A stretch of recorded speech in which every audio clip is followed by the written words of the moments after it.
warahmatullahi wabarakatuh. Halo Sobat Geraha, selamat pagi. Kembali lagi di Posears, podcast seputar administrasi rumah sakit. Tempat kita untuk ngobrolin hal-hal seru dan menarik lainnya seputar dunia kampus dan juga prodi administrasi rumah sakit. Nah, banyak sekali orang-orang atau masyarakat masih awam gitu ya, belum tahu tentang prodi administrasi rumah sakit gitu kan. Jadi tujuan kami podcast pada hari ini itu memberikan pengetahuan atau wawasan atau gambaran lah ya tentang prodi administrasi rumah sakit. Dan kami mengucapkan terima kasih banyak kepada media partner podcast UNBL yang sudah bekerja sama dengan Hima Administrasi Rumah Sakit Universitas Borneo Lestari. Supaya semakin menambah wawasan dan juga pengetahuan gitu ya, kita membersamai dengan narasumber hebat kita yang sangat luar biasa, dan beliau juga adalah salah satu dosen Prodi Administrasi Rumah Sakit di Universitas Borneo Lestari. Dengan Bapak Nurs Andri Nur Rahman, Eskepmars, selaku narasumber kita, mungkin kita bisa bertanya kesibukan beliau sekarang sedang apa, Bapak? Seperti biasa, dosen, mengajar, pengabdian masyarakat, penelitian, kemudian mengurus kampus, praktik mahasiswa, seperti itulah. Oke, sangat padat ya jadwal beliau, tapi beliau sudah mau berhadir pada podcast pada hari ini, dan tentunya terima kasih banyak Bapak karena sudah berhadir di tengah jadwal beliau yang sangat padat gitu ya. Selanjutnya nih Bapak, karena orang tuh masih awam atau belum tahu gitu Pak tentang apa sih itu prodi administrasi rumah sakit gitu kan. Karena orang masih berpikir bahwa administrasi rumah sakit itu adalah admin gitu Bapak, untuk pendaftaran pasien ataupun untuk surat-surat rujukan mengetik gitu. Sebenarnya tuh apa sih Pak administrasi rumah sakit gitu? Ya betul kata Husna tadi, administrasi rumah sakit, orang awam itu sering mengira administrasi rumah sakit adalah orang yang mengurusi catat mencatat, clerical work, atau keuangan gitu.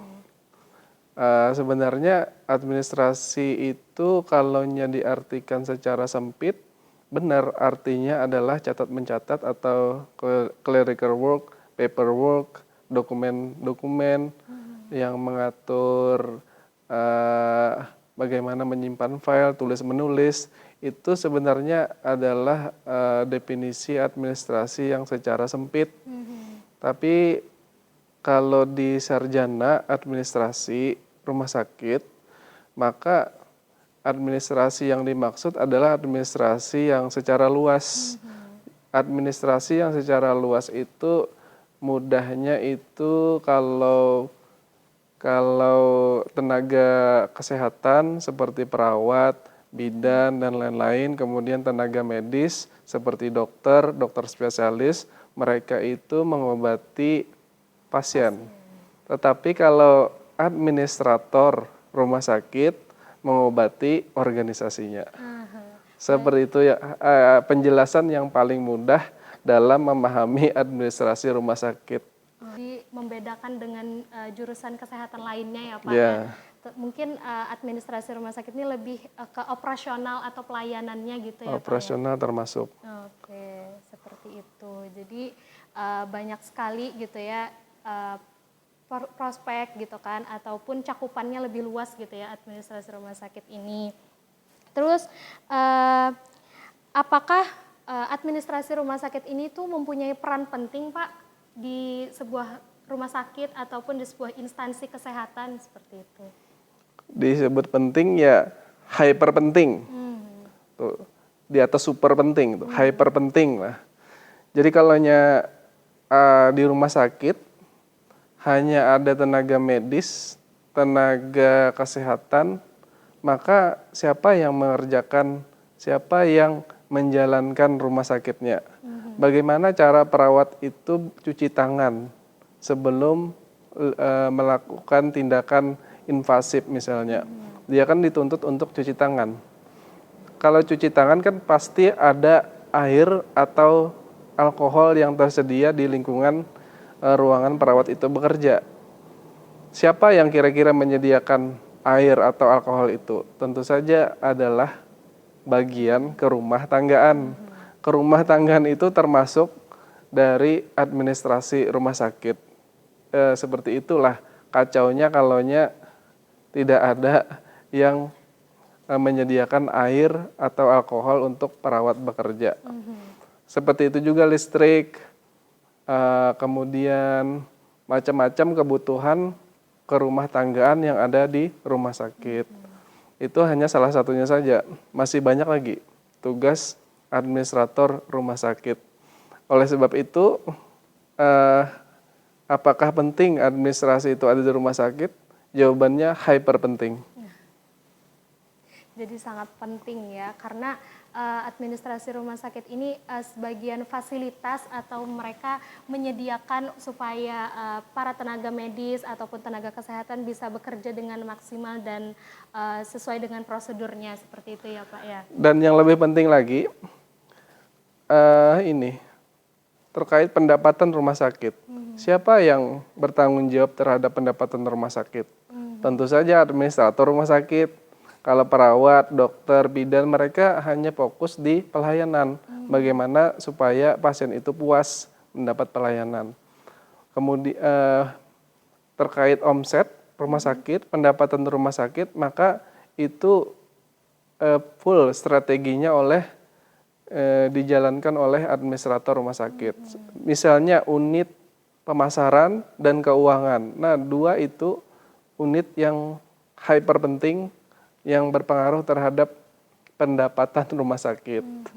Jadi kalaunya dokter itu jangan sampai pasiennya meninggal, maka administrator rumah sakit jangan sampai rumah sakitnya gulung tikar. Itu.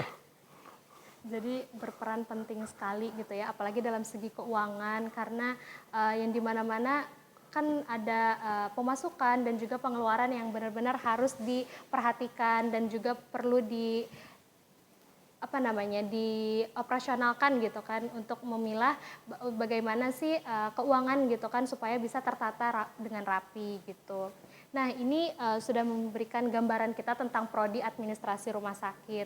Tentunya banyak juga nih Pak yang bertanya, apa aja sih yang dipelajari di prodi administrasi rumah sakit itu gitu kan? Apakah lebih ke manajemennya atau tentang medisnya gitu Pak? Oke. Itu pertanyaan bagus lah. Apakah kita mempelajari ilmu medis atau mempelajari manajemen? Jawabannya 80-20. 80% ilmunya manajemen, 20% ada medis lah sedikit. Tujuannya apa? Karena banyak sekali ilmu-ilmu manajemen yang diadopsi di administrasi rumah sakit ini ke dalam organisasi rumah sakit. Ilmu medis itu yang 20 tadi mungkin kita hanya memahami istilah-istilah yang ada di rumah sakit, istilah-istilah medis yang ada di rumah sakit. Oleh karena itu nanti ada mata kuliah PSKL, Product Service and Knowledge. Itu adalah mata kuliah yang mempelajari istilah-istilah yang ada di dalam rumah sakit supaya bisa kita mudah mengadopsi ilmu manajemen ke rumah sakit. Seperti itu. Dan 20%-nya itu. Dan lagi nanti di bagian semua unit akan bersinggungan dengan istilah-istilah medis, istilah-istilah kesehatan. Jadi 20% itu untuk itu tadi ilmu medis mungkin, ilmu kesehatan lah. Yang 80%-nya manajemen. Mungkin bisa Bapak lanjutkan lagi. Apakah pertanyaannya nanti administrasi rumah sakit itu tenaga kesehatan atau apa? Di dalam Undang-Undang Nomor 17 Tahun 2023 itu diklasifikasikan ada 3 sumber daya manusia kesehatan. 1 tenaga medis, 2 tenaga kesehatan, 3 tenaga pendukung kesehatan.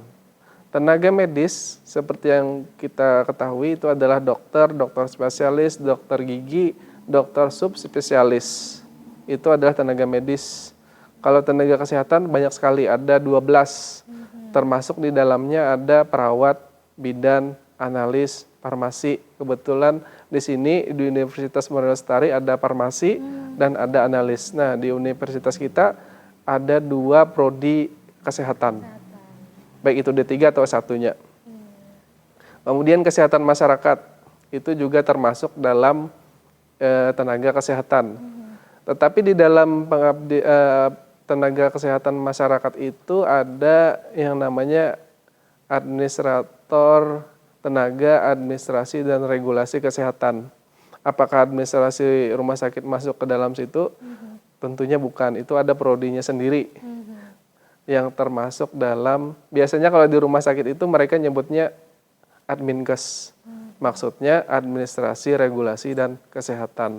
Itu adalah cabang dari kesehatan masyarakat. Lalu administrasi rumah sakit di mana? Bagian yang ketiga tadi. Sumber daya manusia kesehatan ada 3 kan tadi. Ada medis, kesehatan, sama tenaga pendukung kesehatan. Nah, administrator rumah sakit masuk di tenaga pendukung kesehatan. Jadi kita bukan tenaga medis, bukan tenaga kesehatan, tetapi pendukung kesehatan. Kalau mau nyebut umumnya sumber daya manusia kesehatan. Tapi sumber daya manusia kesehatan kan ada 3. Medis, kesehatan, dan tenaga pendukung kesehatan. Itu sih. Jadi ada regulasinya juga ya teman-teman gitu kan, di mana administrasi rumah sakit ini tadi masuk ke sumber daya manusia kesehatan ya Pak. Iya. Seperti itu. Dan untuk mata kuliah yang dipelajari di prodi administrasi ini kan tadi bersinggungan juga sebenarnya dengan manajemen dan juga medisnya seperti itu kan, seperti yang dikatakan Bapak tadi 80-20 gitu kan. Untuk teori nih Pak, apakah melulu tentang teori, apakah ada praktikumnya juga nih Pak? Boleh dikatakan administrasi rumah sakit khusus di Universitas Muhammad Lestari ini bisa dikatakan 50% teori, 50% praktik.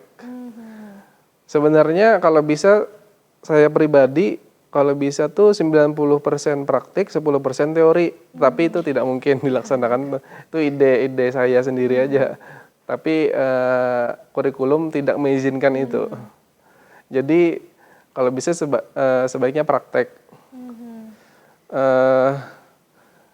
Di setiap semester ada mata kuliah praktik, iya kan, Husna, di setiap semester.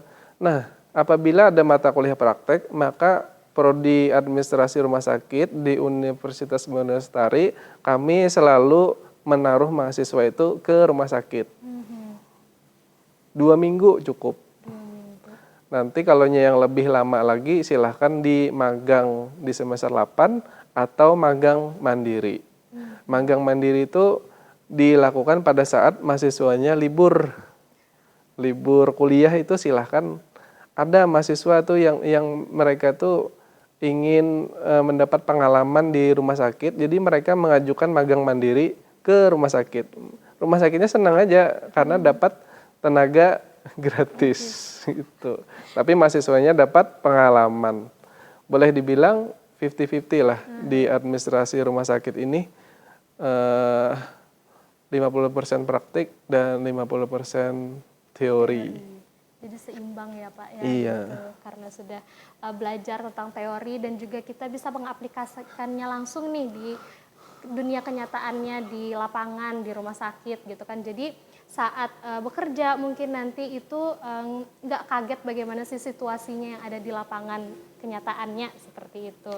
Nah untuk prospek kerjanya nih Pak, karena mereka bertanya-tanya kan, karena masih baru juga ya mungkin untuk administrasi rumah sakit ini, apakah prospek yang kerjanya cukup luas atau bagaimana? Sebelum menjawab prospek kerja, saya ingin menanggapi pernyataan tentang supaya tidak kaget lagi bekerja di rumah sakit, gitu kan? Jadi prodi administrasi rumah sakit di Universitas Borneo Lestari ini kami selalu berusaha bagaimana supaya mahasiswa itu saat jadi administrator rumah sakit, mereka itu sudah minim lah adaptasinya bekerja di rumah sakit, khususnya ke rumah sakit sekitar Provinsi Kalimantan Selatan ini. Karena kita itu sering praktik, di rumah sakit, dan praktiknya itu kami bikin panduannya itu sama, target kompetensi di dalam panduannya itu sama seperti tupoksi yang ada di rumah sakit. Mungkin kalau ada kakak tingkatnya itu mereka pasti tahu tuh. Jadi tupoksi yang ada di rumah sakit, job description yang ada di rumah sakit itu sama dengan target kompetensi yang ada di dalam panduan praktik. Jadi apabila mahasiswa itu praktik, maka dia akan mengerjakan tupoksi sesuai yang ada di rumah sakit. Di bagian manajerial. Di bagian manajerial itu perumah tanggaan tadi, pemasaran, humas, keuangan, sumber daya manusia, organisasi tata laksana, dan lain-lain. Masih banyak lagi di rumah sakit itu sangat bervariasi unit-unit manajemennya. Nah, seluruh unit manajemen itu kami kumpulkan tupoksinya. Jadi kami target mahasiswa itu harus mengerjakan seluruh tupoksi yang ada di manajerial di 8 rumah sakit dan dinas kesehatan, dan sebentar lagi akan ke puskesmas. Jadi semua tupoksi yang ada di layanan kesehatan atau dinas kesehatan itu dari mahasiswa semester 3 sampai semester 8 harapannya semuanya terpenuhi. Jadi harapan prodi di Universitas Muhammad Lestari, mahasiswa itu dia tidak akan kaget lagi pada saat bekerja di rumah sakit. Karena apa yang dia kerjakan itu apa yang ia praktikkan pada saat mengikuti perkuliahan di program studi administrasi rumah sakit di Universitas Muhammad Lestari. Nah, keunikannya di prodi ini seperti itu. Kami akan selalu berusaha bagaimana mahasiswa itu tidak akan kaget pada saat bekerja sebagai administrator di rumah sakit. Untuk prospek kerja, yang pasti pertama rumah sakit. Di rumah sakit khususnya pada bagian manajerialnya. Di rumah sakit itu bervariasi sih unit manajerialnya. Kemudian di dinas kesehatan, alhamdulillah tahun 2024 itu ada penerimaan CPNS di Dinas Kesehatan Provinsi Kalsel. Ada penerimaan formasi sarjana administrasi rumah sakit tahun 2024 tahun kemarin. Nah, baru aja itu ada prospek yang kedua tuh. Kalau mau jadi ASN. Kemudian yang ketiga, di puskesmas. Di puskesmas itu ada unit administratornya juga, unit administrasi. Tapi kadang-kadang di puskesmas mereka masih menyebutnya TU, tata usaha. Tata usaha tuh sebenarnya kalimatnya yang administrasi sempit tadi. Kalau mau yang administrasi, kalau mau lebih bagus lagi jangan TU tulisnya. Administrasi dah, seperti itu aja. Nah, itu di puskesmas. Kemudian ada lagi di perusahaan seperti klinik yang besar, klinik yang punya administrasi, yang punya manajemen. Contohnya klinik besar tuh di sini di Universitas Borneo Lestari ada klinik Borneo Lestari. Nah, itu ada manajemennya. Jadi bisa bekerja di situ. Dan organisasi atau instansi apa saja yang bergerak dalam bidang layanan jasa, khususnya kesehatan, itu bisa dimasuki atau menjadi tempat mahasiswa bekerja. Tapi yang lebih penting, yang paling penting ini, hyper penting lah. Harapan kami, prodi administrasi rumah sakit di Universitas Muhammad Lestari ini memiliki visi misi mahasiswa itu berwirausaha, jadi wirausahawan atau wirausahawati. Maka di prodi administrasi rumah sakit Universitas Borneo Lestari ini visi misi kami mengarah ke sana, kearifan lokal dan berwirausaha. Nah, karena di Indonesia ini sekarang lagi kekurangan pengusaha. Kalau semuanya jadi karyawan, siapa yang menyediakan lapangan kerja? Oleh karena itu, kami di Prodi Administrasi Rumah Sakit berkeinginan dan mencapai target kalau mahasiswanya itu bisa berwirausaha, bisa menciptakan lapangan kerja. Tapi kami tidak berharap semuanya jadi wirausahaan juga. Siapa yang jadi karyawan kalau semuanya jadi wirausaha? Ya kalau bisa 90% jadi wirausahawan, yang 10% jadi karyawan di rumah sakit, jadi administrator di rumah sakit. Nah itu sih misi kami. Kearifan lokal ya. Iya. Dan juga itu tadi ya teman-teman untuk prospek kerja, karena di administrasi rumah sakit ini tuh bukan cuma di rumah sakit aja gitu kan, bahwa kita juga bisa loh bekerja di instansi-instansi kesehatan lainnya gitu kan, yang menyediakan ataupun layanan kesehatan seperti itu. Seperti yang dijelaskan oleh Bapak tadi, bahwa juga kita bisa menjadi seorang wirausahawan gitu, bisa membuka lapangan pekerjaan gitu kan, karena sekarang ini banyak sekali yang tidak mendapatkan pekerjaan gitu ya, karena semakin banyaknya persaingan seperti itu.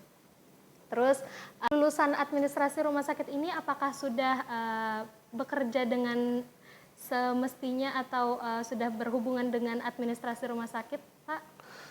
Kalau yang ditanyakan maksudnya adalah kerjasama ya Husna.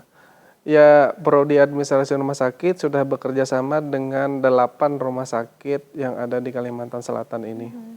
Dari Plehari sampai Barabai sampai Banjarmasin. Itu kami sudah bekerja sama. Kemudian dengan Dinas Kesehatan provinsi, kabupaten, kota juga sudah bekerja sama. Karena itu kami bisa meletakkan mahasiswa untuk praktek di sana. Itu kerjasamanya. Kerjasama, di mana kerjasama itu sangat penting ya, karena ini juga menjadi salah satu fasilitas di Prodi Administrasi Rumah Sakit Universitas Borneo Lestari, menyediakan atau memfasilitasi mahasiswa supaya bisa beradaptasi dengan dunia kerja ya Pak ya, seperti itu. Terus untuk lulusan administrasi rumah sakit ini apakah sudah banyak menciptakan lulusan yang bekerja sesuai dengan jurusannya, Pak? Apakah lulusan administrasi, Prodi Administrasi Rumah Sakit ini sudah meluluskan satu angkatan, tetapi proses setelah mahasiswa lulus itu kami akan selalu men-tracer studinya. Apakah dia itu sudah bekerjanya di mana? Kalau belum, itu ada pendataannya semua. Tapi proses itu masih berjalan, jadi datanya tuh belum kami bisa sampaikan. Tapi yang saya tahu secara pribadi, saya kenal mahasiswanya, ada salah satu mahasiswa namanya Zahra, mungkin Husna kenal juga. Zahra itu bekerja di salah satu rumah sakit swasta di Banjarbaru, rumah sakit besar lah. Dia di sana di bagian sumber daya manusia. Kemudian ada lagi yang namanya Ahida, dia bekerja sebagai administrator tapi di klinik besar, salah satu klinik besar di Banjarbaru juga. Itu yang saya ketahui. Iya, jadi banyak sekali prospek-prospek kerjanya gitu kan, dan juga terbukti bahwa lulusan administrasi rumah sakit ini tuh bekerja sesuai dengan jurusan mungkin ya, seperti yang sudah dijelaskan oleh Bapak bahwa ada lulusan atau mahasiswa yang sudah lulus itu mereka sudah bekerja di rumah sakit gitu ya, apalagi rumah sakitnya merekrut mahasiswa dari Universitas Borneo Lestari, dan ini juga salah satu kelebihan gitu ya di Prodi Administrasi Rumah Sakit ini. Universitas Borneo Lestari itu ada program tracer studi tadi yang dimana mendata-data mahasiswa gitu ya, yang dimana tidak lepas tangan gitu ya Pak ya untuk lulusannya seperti itu. Ya. Di tahun 2026 sampai 2030 nanti mungkin kalian akan melihat berita yang isinya adalah PHK karyawan. Jadi oleh karena itu Universitas Borneo Lestari di program studi administrasi rumah sakit itu memiliki visi misi mahasiswanya tuh berwirausaha gitu, untuk mencegah masa depan itu terjadi, mencegah mahasiswanya mendapat PHK, mahasiswa alumni yang dapat PHK. Karena kenapa seperti itu? Karena pada tahun itu artificial intelligence sudah sangat hebat. Bukan AI lagi, tapi AGI. AG itu tingkat lanjut daripada AI. Kalau AI itu kita harus tanya dulu baru dia menjawab. Tapi kalau AGI dia sudah bisa belajar sendiri seperti itu. Bisa menelusuri sendiri. Bisa menelusuri sendiri, ya seperti otak manusia lah.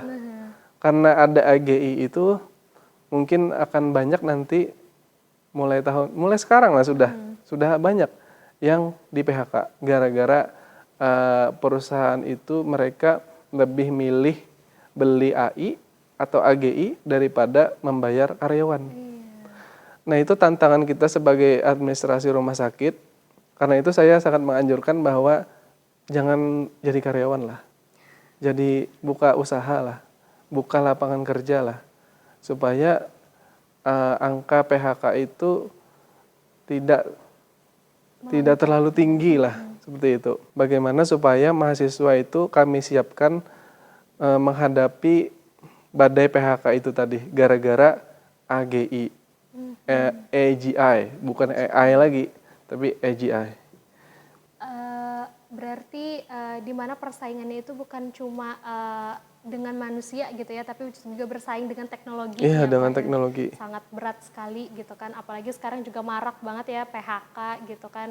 Banyak sekali orang yang tidak mendapatkan pekerjaan yang dimana bisa mengganggu stabilitas ekonomi gitu ya Pak. Iya, mindsetnya jangan mencari kerja, tapi menciptakan kerja gitu nah.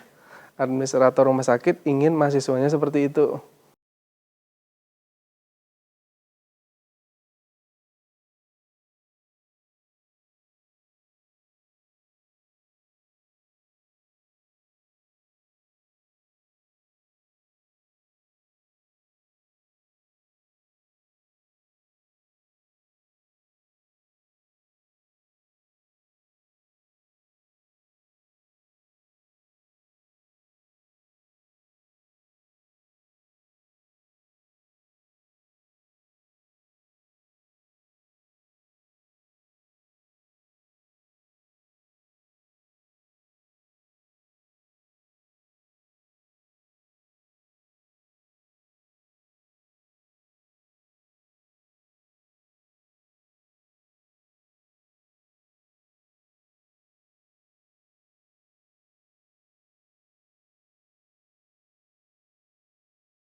Misalnya nyambung ya.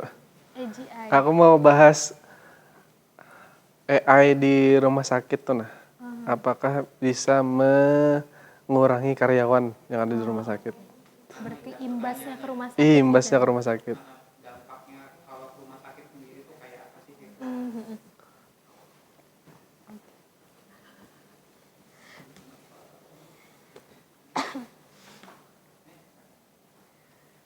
AGI berarti parah lagi ya Pak ya, dari AI.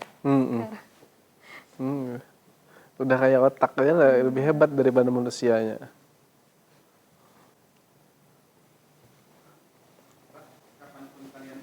Oh, ini udah ready Pak? Sudahnya tinggal potong aja loh nih. Tinggal potong aja.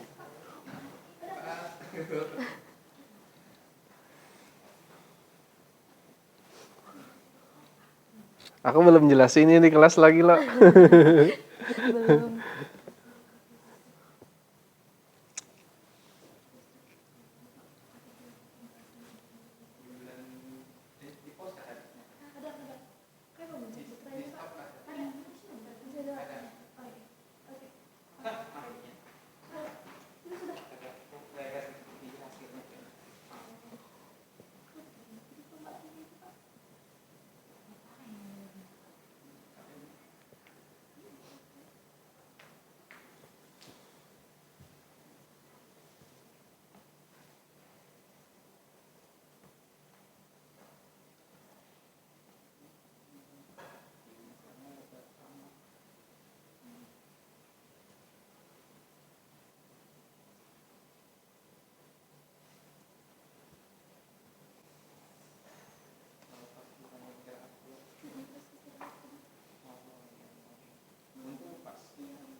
Oke. Mengenai AI tadi itu Bapak, apakah relate ataupun berimbas juga kepada rumah sakit gitu kan? Bagaimana dampaknya AI terhadap rumah sakit? Ya, Bisa dijelaskan. tentu saja ini sangat berdampak pada di rumah sakit. Mindset seorang owner rumah sakit atau itu direktur dan semua pemilik bisnis pasti mereka menginginkan sedikit karyawan yang bekerja tapi hasilnya maksimal, iya kan seperti itu. Normalnya seperti itu orang itu berpikir, sedikit aja karyawan tapi hasilnya maksimal. Maka dari itu AI ini yang bisa menjadi katalis atau yang bisa mempercepat proses mendikitkan karyawan tapi memaksimalkan hasil. Saya sendiri di administrasi rumah sakit sekarang sedang membuat artificial intelligence itu sendiri. Tetapi artificial intelligence yang saya buat itu khusus untuk pemasaran di rumah sakit.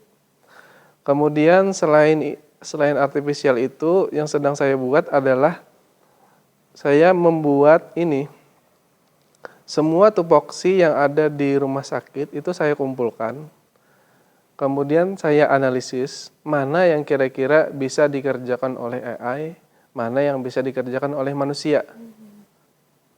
Kalau yang berkaitan dengan perasaan seperti pemasaran, maka itu harus dikerjakan oleh manusia karena dia harus menularkan perasaannya pada si audiens atau target pemasarannya. Kemudian tupoksi yang bisa dikerjakan oleh AI itulah yang nanti akan mengurangi jumlah karyawan yang ada di rumah sakit. Karakteristik pekerjaan yang bisa digantikan oleh AI itu sifatnya berulang dan terpola, ada polanya dan berulang. Seperti misalnya membuat surat. Membuat surat itu berulang dan ada polanya kan membuat surat itu.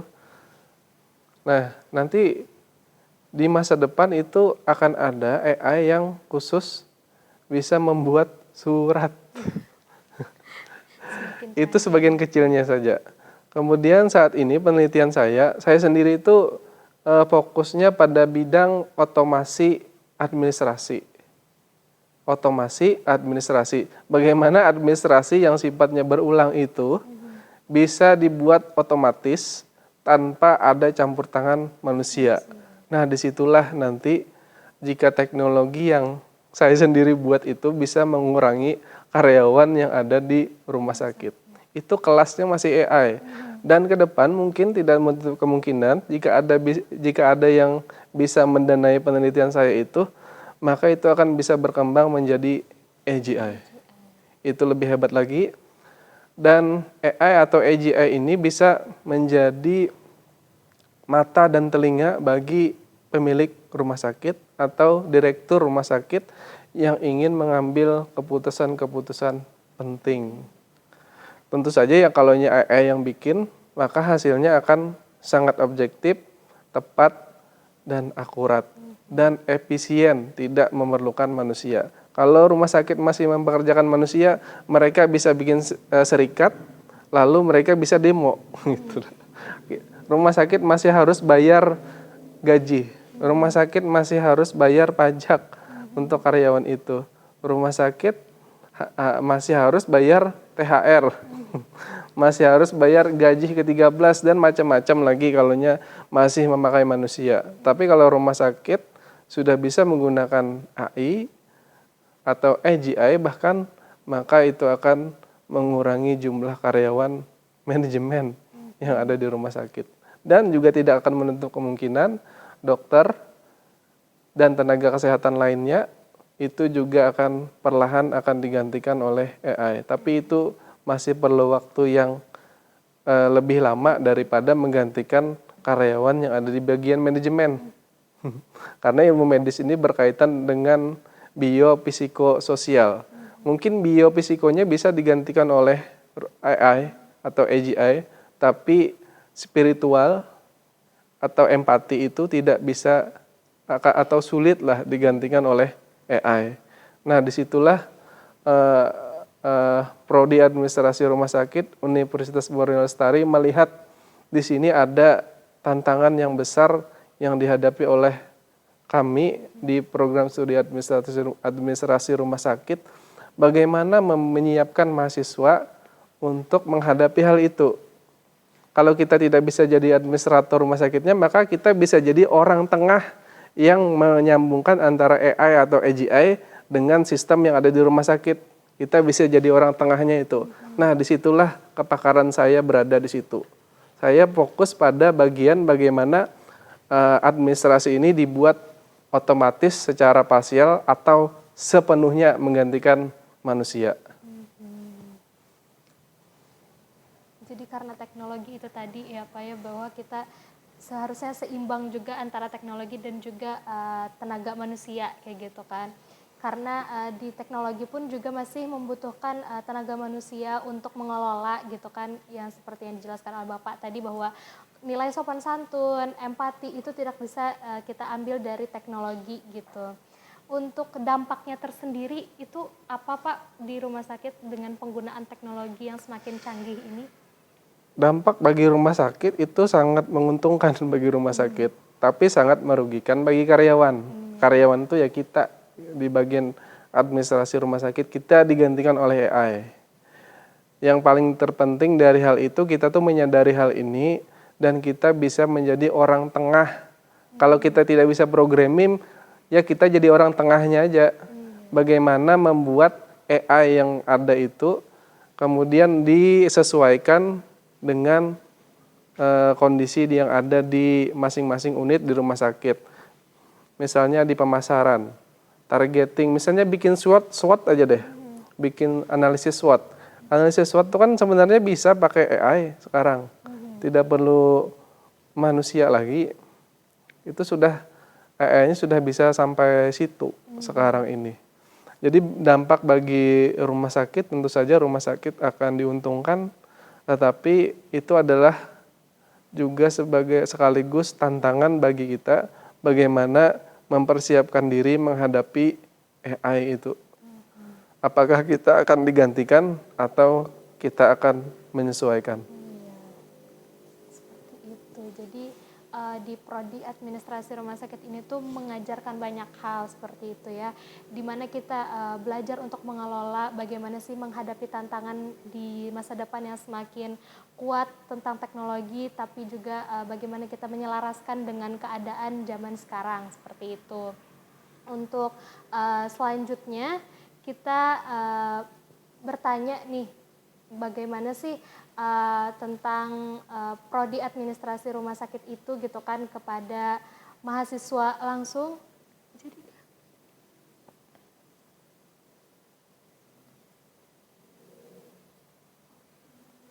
Jadi atau kada? Di riset dari yang kami Oh. Oh, oke. Tapi siapa yang siap?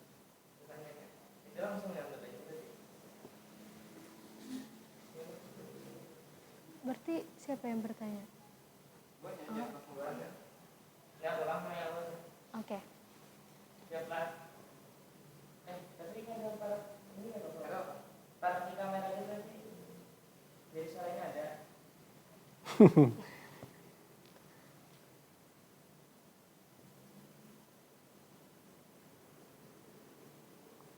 Mulai dari pembukaan pertanyaan itu. Oke.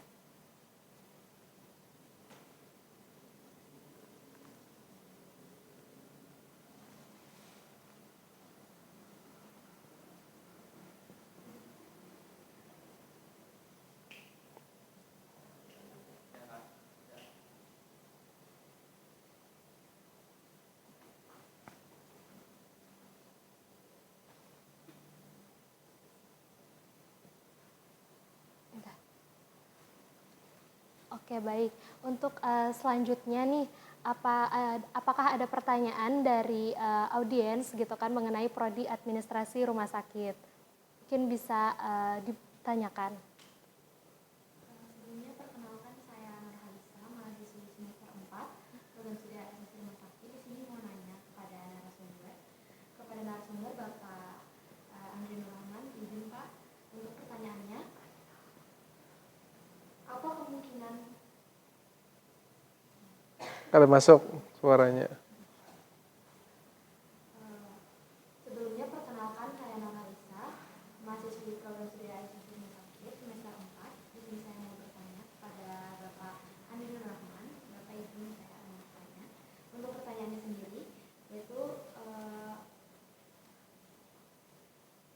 pertanyaannya adalah bagaimana IGI ini dapat membantu dalam pengambilan keputusan yang kompleks dan strategis.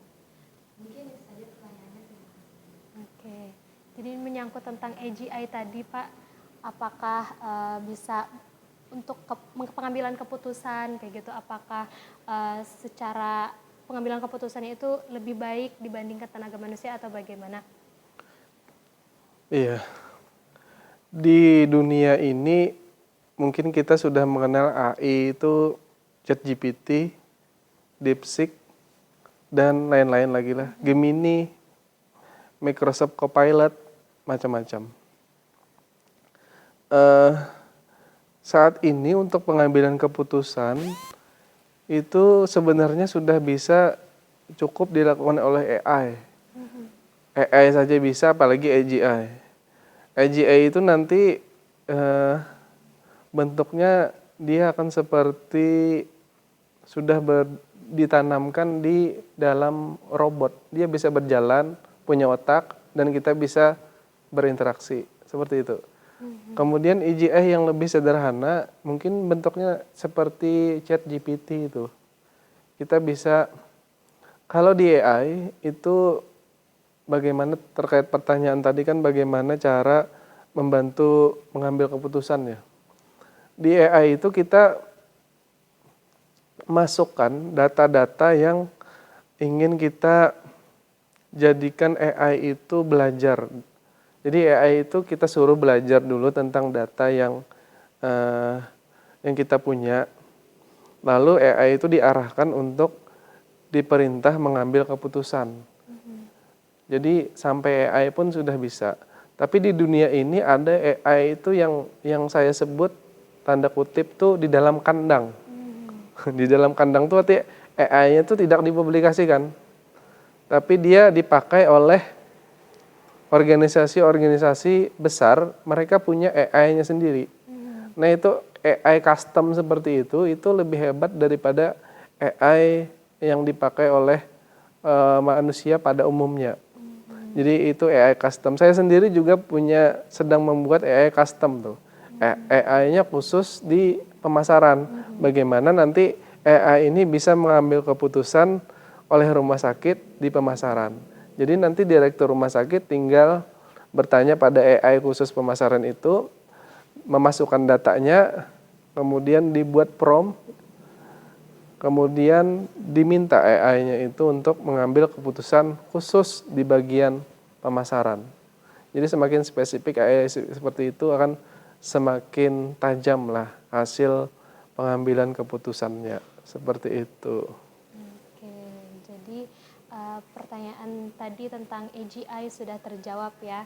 Untuk sesi selanjutnya menanyakan atau Bapak mungkin bisa memberikan harapan atau motivasi untuk mahasiswa yang aktif gitu ya di Universitas Borneo Lestari khususnya di Prodi Administrasi Rumah Sakit ini.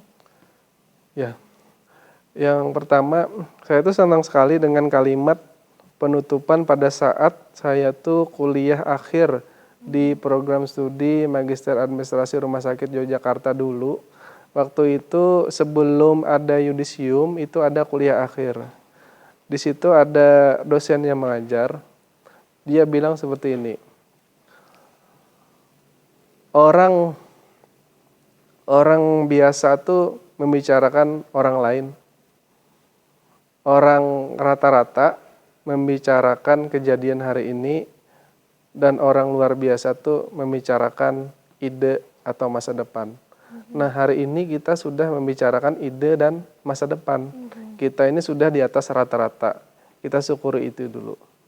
Kemudian yang kedua, kita tuh lahir di Indonesia yang mana saingan kita untuk menjadi yang apa aja silakan, terbaik, terpintar itu cenderung lebih mudah.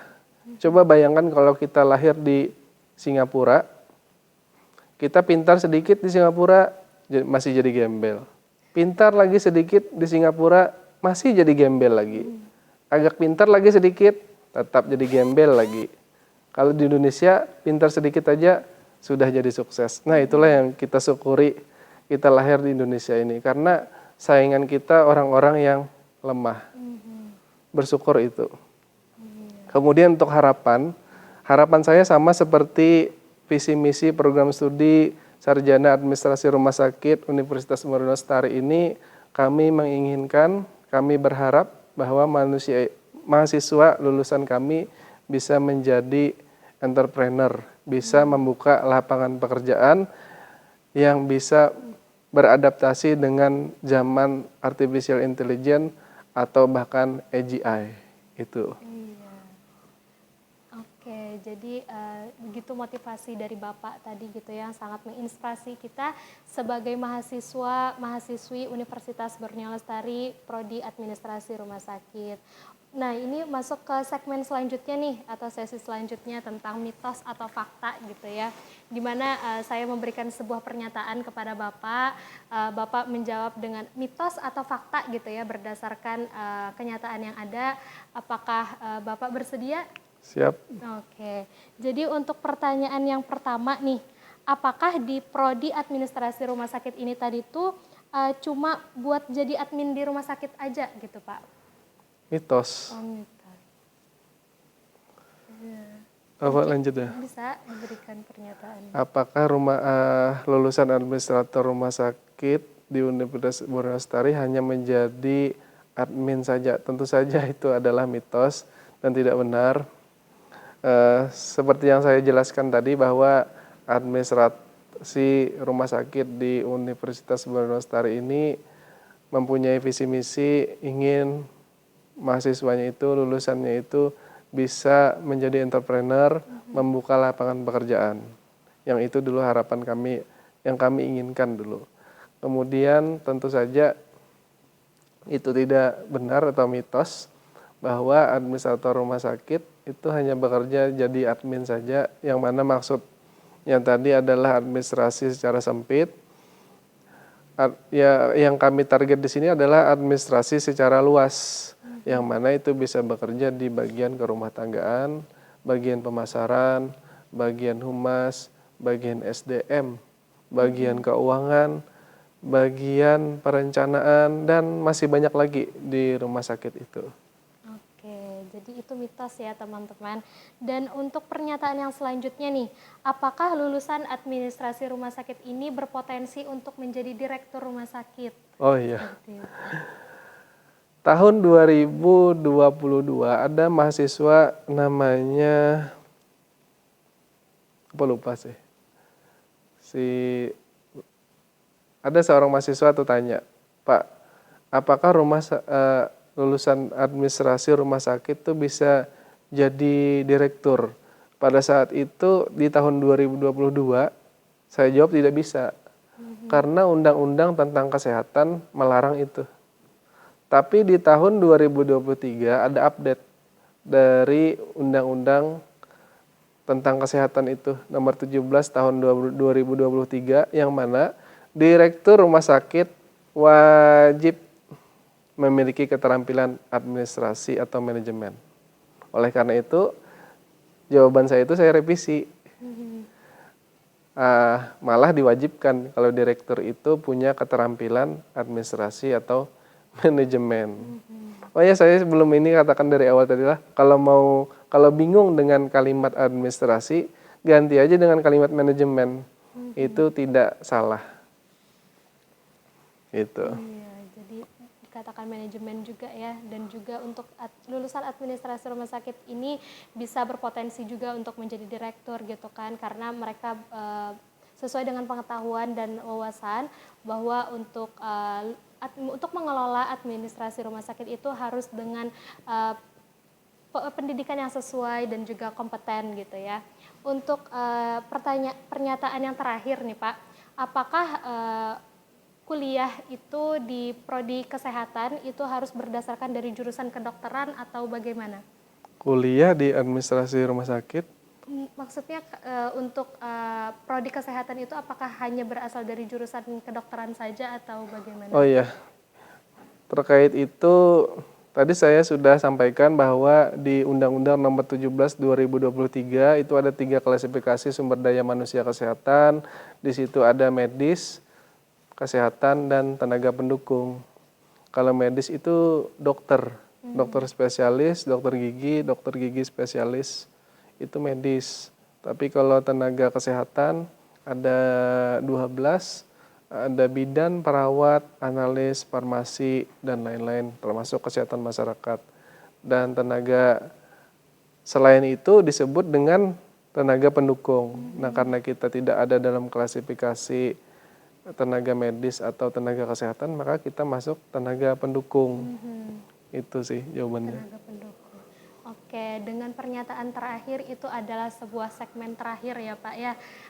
Luar biasa ya obrolan kita hari ini, benar-benar sangat membuka mata kita, melek bahwa dunia kerja dan dunia kesehatan itu benar-benar sangat diperlukan sekarang, dan juga menambah pengetahuan kita sebagai masyarakat awam ataupun calon-calon mahasiswa baru yang sedang bingung nih gitu kan, mau masuk prodi apa, bisa masuk prodi administrasi rumah sakit. Dan juga terima kasih banyak kami ucapkan kepada Bapak Andri selaku narasumber kita yang sudah memberikan wawasan beliau tentang prodi administrasi rumah sakit ini. Dan juga buat teman-teman semua yang ingin mengetahui yang lebih lanjut, kalian bisa cek atau kepoin Instagram Himars Digital UNBL. Apa namanya? Himars Graha. Oh, oke. Oke, kan ingat lagi ngaran Instagram. Kayaknya di-cut biar. Oke. Himars Graha atau prodi administrasi rumah sakit. Ya, Pak. Ada. Apa gara-gara ya? Prodi administrasi rumah sakit ya. Ingat nama YouTube. Oke. Untuk teman-teman semua yang masih ingin mengetahui yang lebih lanjut, kalian bisa kepoin Instagram kami di Prodi Administrasi Rumah Sakit, dan juga Himars Graha. Apa namanya? Himars Graha UNBL. Kasih tulisan di situ dah.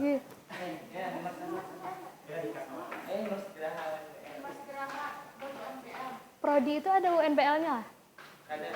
Kada. Oh.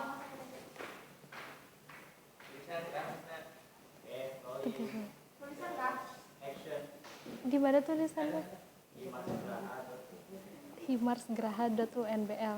Yang 5 menit tadi itu lah HP siapa tadi itu? 5 menit break biar. Tampilkan lagi kayak tadi. Prodi S itu administrasi rumah sakit.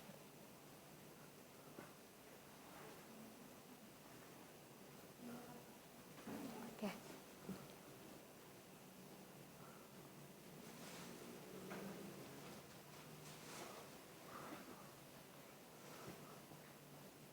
Himars Graha underscore UNBL.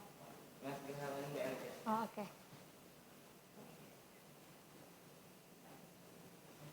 Oke. Yang prodi tadi, prodi administrasi rumah sakit gitu, Jala. Ada bobot prodinya, Kak? Bentar. Ulun ada mau follow, coba kita ingat lagi. Administrasi rumah sakit UNBL. Oke. Yang istirahat dan UNBL. Oke.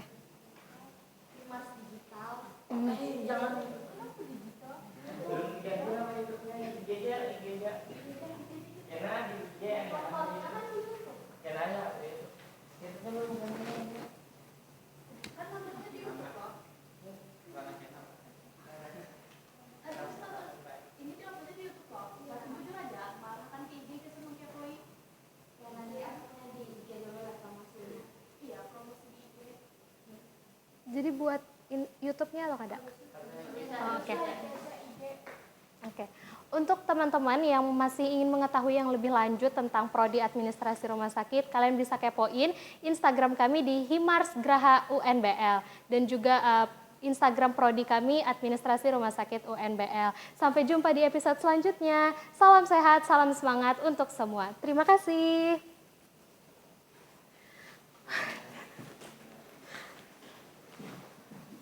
Gimana?